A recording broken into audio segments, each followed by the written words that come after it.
जैसे मैंने कहा ये रुद्र फॉर्म है ना, बहुत पावरफुल फॉर्म है गॉडेस काली का और कृष्ण भगवान का। तब से काली माँ का जो कॉम्बिनेशन है, क्रींग जो है वो इन दोनों का एक ही बीज मंत्र है। ब्रह्मा जी भी सोच विचार में पड़ गए कि इसका हल तो उनके पास भी नहीं था।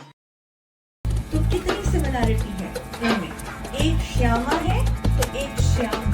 अब इनकी बांसुरी पे आ जाओ, डिवाइन बांसुरी पे आ जाओ कृष्ण भगवान, और माँ के त्रिशूल पे आ जाओ, काली माँ के त्रिशूल पे आ जाओ। तो बांसुरी शास्त्रों में किस चीज को दर्शाती है? शुक्र ग्रह को दर्शाती है। देखो आज तुमको ऐसी चीजें पता चल रही है जो तुमने कभी नहीं सुनी है। शुक्र ग्रह को दर्शाती है कृष्ण भगवान की बांसुरी जो बजाते थे, ठीक है।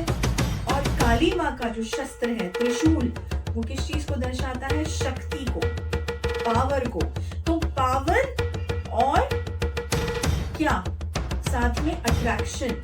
शुक्र क्या है ग्रह? अट्रैक्शन, लग्जरी, पैसा, वेल्थ, समृद्धि, प्रॉस्पेरिटी, है ना। तो प्रॉस्पेरिटी और पावर जब एक साथ आएंगे तो एक कंप्लीट कॉम्बिनेशन बनेगा जो सबके लिए बहुत जरूरी है। शुक्र बिना पावर के अधूरा है और पावर बिना शुक्र के अधूरी है, ठीक है। तो यहाँ भी हम बोल रहे हैं कि कृष्ण काली माँ का जो कॉम्बिनेशन है यहाँ भी अपने को प्रूव कर देता है। अब आ जाओ देवी पुराण में, जो महाभागवत है उसमें एक कहानी है जिसमें एक और प्रूफ मिलता है हमें कि कृष्ण और काली एक समान है, एक ही है। मतलब वो क्या है? एक कहानी है कि ब्रह्मा जी के पास सारे देवता लोग बड़े परेशान होते हैं राक्षसों से और असुर से, कि ब्रह्मा जी हम बहुत परेशान हो गए हैं, ये राक्षसों ने आतंक मचाया हुआ है, तांडव मचाया हुआ है और हम इनसे जीत नहीं पा रहे हैं, हमें इसका हल दीजिए। ब्रह्मा जी भी सोच विचार में पड़ गए कि इसका हल तो उनके पास भी नहीं था। तो वो सब लोग मिलके देवी भगवती के पास गए मदद मांगने, और वहां पहुंच के ब्रह्मा जी ने देवी भगवती से ये प्रार्थना की। देवी भगवती माँ, आपने जिन राक्षसों का जैसे महिषासुर और रक्तबीज का अंत किया था, वे इस बार द्वापर युग में कंस के रूप में और विभिन्न राक्षसों के रूप में पुनः जन्म ले चुके हैं। इनके अंत का कार्य हम नहीं कर पा रहे हैं, कृपा करके कोई रास्ता दिखाइए मां। तो भगवती माँ भगवती बोलती हैं, बताती हैं उन्हें, मैं तुम सबको ध्यान से सुन रही हूँ और हाँ, मैं जानती हूँ कि ये वही असुर हैं जिनका मैंने अंत किया था और ये कंस और अन्य राक्षस बनकर उत्पन्न हुए हैं। लेकिन मैं भी उन्हें स्त्री रूप में नहीं मारूंगी, क्योंकि वे पहले मुझे देख चुके हैं। मेरे स्त्री रूप में उनकी मृत्यु हो चुकी है, तो मुझे एक पुरुष रूप में अवतार लेना पड़ेगा द्वापर युग में, और वह अवतार होगा कृष्ण भगवान का, और तब इन राक्षसों का अंत करूंगी। और केवल मैं ही नहीं, मेरे साथ एक सेना भी आएगी।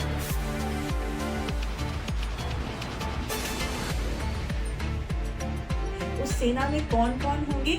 जो नाम हम जानते हैं, भीम, अर्जुन, ये सब जो है, और भी महाभारत के कई लोग जो हैं वो साथ में भगवती के जन्म लिए थे कृष्ण भगवान के फॉर्म में, और तभी महाभारत हुई। और महाभारत में क्या हुआ, क्यों हुआ, वो एक अलग टॉपिक है। हम सब लोग जानते हैं कि कैसे कृष्ण भगवान के होते हुए पांडव लोगों ने इस युद्ध को, महाभारत के युद्ध को जीता। तो सारी प्लानिंग तो कृष्ण भगवान की ही थी।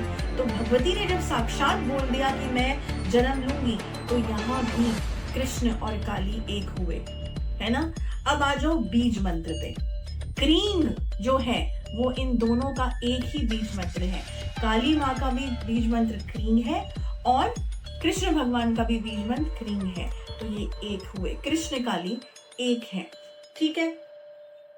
अब तुम लोग मुझसे पूछोगे कि ये बताएं कि इनके कौन से मंदिर हैं। तो देखो, बहुत प्रचलित जो मंदिर हैं वो वृंदावन में केशी घाट में कृष्ण काली माँ का बहुत ही सुंदर एक मंदिर है। 500 साल से भी ज्यादा पुराना वो मंदिर है। वृंदावन के कई लोकल्स भी इस बारे में नहीं जानते। आज जो मैंने बताया है उस मंदिर के दर्शन जो लोग इंटरेस्टेड है जाके जरूर करना। एक अलग ऑरा इन दोनों रूप का जो ब्लेंड है जो मैंने अभी समझाया वो तुम्हें फील होगा, वो ऑरा तुम्हें फील होगा। ओके। दूसरा, कैलकाटा में भी बहुत एक मान्यता भरा जो है कृष्ण काली माँ का टेम्पल है, तो वहां भी दर्शन जो है जो कैलकाटा के लोग हैं वो कर सकते हैं, या कैलकाटा से बाहर भी जो लोग हैं जाके कर सकते हैं। अब दूसरा प्रश्न आता है इस चीज में कि अगर हम कृष्ण काली माँ की पूजा करते हैं तो हमें क्या बेनिफिट्स होंगे, नॉर्मल लोगों को क्या बेनिफिट्स होंगे। तो इस सवाल के जवाब को हम दो भागों में डिवाइड करेंगे, एक नॉर्मल लोगों की पूजा अर्चना और एक साधक लोगों की, जो तंत्र शास्त्र पढ़ रहे हैं, जो साधक हैं कृष्ण काली माँ के, उनके बेनिफिट्स। ठीक है, देखो जैसे मैंने कहा ये रुद्र फॉर्म है ना, बहुत पावरफुल फॉर्म है गॉडेस काली का और कृष्ण भगवान का, तभी हम कृष्ण काली बोल रहे हैं। नॉर्मल पूजा आरती करना, भोग देना इज फाइन नॉर्मल लोगों के लिए। उनको क्या ब्लेसिंग मिलेगी, आशीर्वाद मिलेगा, प्रॉस्पेरिटी मिलेगी, पावर मिलेगी, करेज मिलेगी, ये सब चीजें मिलेगी। ठीक है, अब आ जाओ साधक के फॉर्म में। साधक के लिए पहली बात जैसे मैंने शुरुआत में कही थी, साधक लोगों के लिए हर साधक के लिए ये रूप नहीं बना है, एलिजिबिलिटी परमिशन नहीं है इस रूप को पूजने की। ये तुम्हारे गुरु तुम्हें बताएंगे कि तुम्हें ये रूप तुम हैंडल कर पाओगे इस रूप की एनर्जी की नहीं, और अगर हो तुम एलिजिबल तो स्टेप बाय स्टेप तुमको कैसे इस रूप के करीब पहुंचना है, समीप पहुंचना है और कितना समीप पहुंचना है।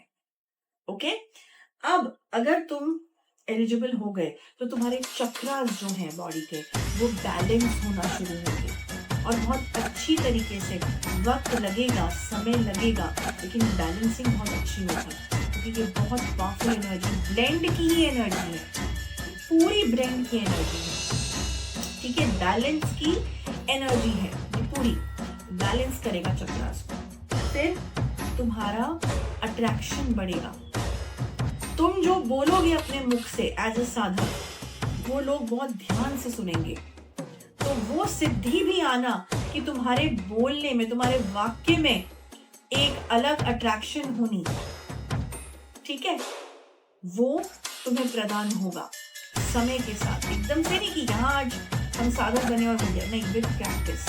ठीक है, फिर तुम्हारा ऑरा, तुम्हारे चारों तरफ का जो ऑरा है वो क्लेंस होना शुरू होगा, बहुत अच्छी क्लेंजिंग के द्वारा, और ये क्लेंजिंग चलती रहेगी।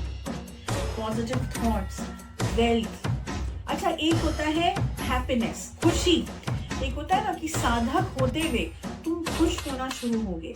क्यों? क्योंकि कृष्ण भगवान की बहुत चंचल एनर्जी है, कृष्ण भगवान की बहुत प्लेफुल एनर्जी है, खुशी की एनर्जी है ना, डांसिंग एनर्जी है। तो you will be in that form of कि हाँ, बहुत खुश रहना, तुम अंदर से खुशी, दिखावे की खुशी नहीं, अंदर से तुम्हें एज अ साधक खुशी महसूस होना शुरू होगी। जैसे जैसे तुम इस साधना में आगे बढ़ोगे अपने गुरु के सानिध्य में। ठीक है, फिर पावर, अब काली माँ तो है ही अपने कॉम्बिनेशन में, तो पावर तुम्हें आनी शुरू होगी, गलत के सामने झुकना तुम बंद हो जाओगे।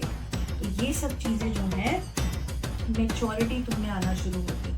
तो ये सब चीजें इस रूप की साधना से धीरे धीरे तुम्हें प्रदान होती हैं, समय लगता है, लेकिन जितना हम YouTube पे बता सकते हैं, जितना परमिशन है, जिसमें कोई नुकसान नहीं है, उतना मैंने आज इंफॉर्मेशन दी है। सब कुछ मुझ में समाया है, मैं ही सब कुछ हूँ, मैं ही भगवान हूँ, मैं स्वयं काल हूँ, मैं ही काली हूँ।